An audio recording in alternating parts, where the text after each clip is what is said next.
সোমবার হোচি মিনের ১৩৫তম জন্মদিন। এদিন তার জন্মদিন উপলক্ষে ইন্দো ভিয়েতনাম সলিডারিটি কমিটির পক্ষ থেকে তার ছবিতে মাল্যদান করে শ্রদ্ধা জ্ঞাপন করলেন সিপিআইএম এর রাজ্য সম্পাদক মোহাম্মদ সেলিম। সিপিআইএম এর রাজ্য সম্পাদক বলেন, হোচিমিন ভারত বন্ধু ছিলেন। কলকাতার সঙ্গে হোচিমিনের নিবিড় সম্পর্ক ছিল। তিনি সাম্রাজ্যবাদের বিরুদ্ধে লড়াই করেছিলেন, সমাজের পিছিয়ে পড়া মানুষকে নেতৃত্ব দিয়েছিলেন। এছাড়াও ভারত ভিয়েতনাম সম্পর্ক যাতে আরও উন্নত হয় তার জন্য এদিন আলোচনা হয়েছে বলে জানিয়েছে মোহাম্মদ সেলিম।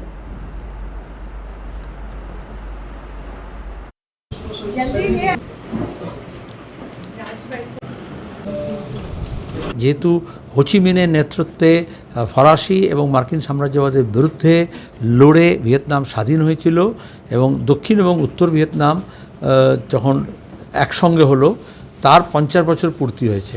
এই উপলক্ষে আমাদের ইন্দো ভিয়েতনাম সলিডারিটি কমিটির তরফ থেকে প্রতিনিধিমণ্ডল ৬ জনে গিয়েছিল এবং সেখানে অংশগ্রহণ করেছে।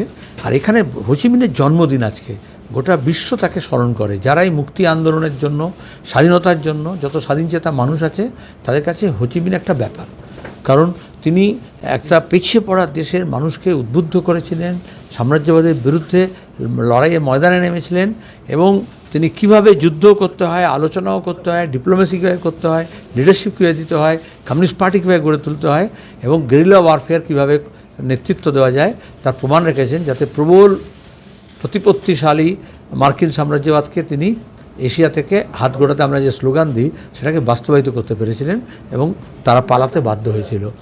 সেজন্য তার জন্মদিনে আমরা শ্রদ্ধা জানাচ্ছি। আর তিনি ভারত বন্ধু ছিলেন, ভারত তার বন্ধু ছিল, কলকাতার সঙ্গে তার বিশেষ সম্পর্ক ছিল। ভিয়েতনামের আন্দোলনের সময় কলকাতা, এখানকার ছাত্র যুব, বুদ্ধিজীবী, নাট্যপ্রেমী মানুষ, নাটকের দল, সাংস্কৃতিক কর্মী সবাই মিলে নেমেছিলেন তার ভিয়েতনামের পক্ষে। সেজন্য আমরা চাই ওই যে সাম্রাজ্যবাদ বিরোধী মুক্তিকামী মানুষের যে ঐক্য, সেটা সম্প্রীতি সেটাতে আরও বাড়ে।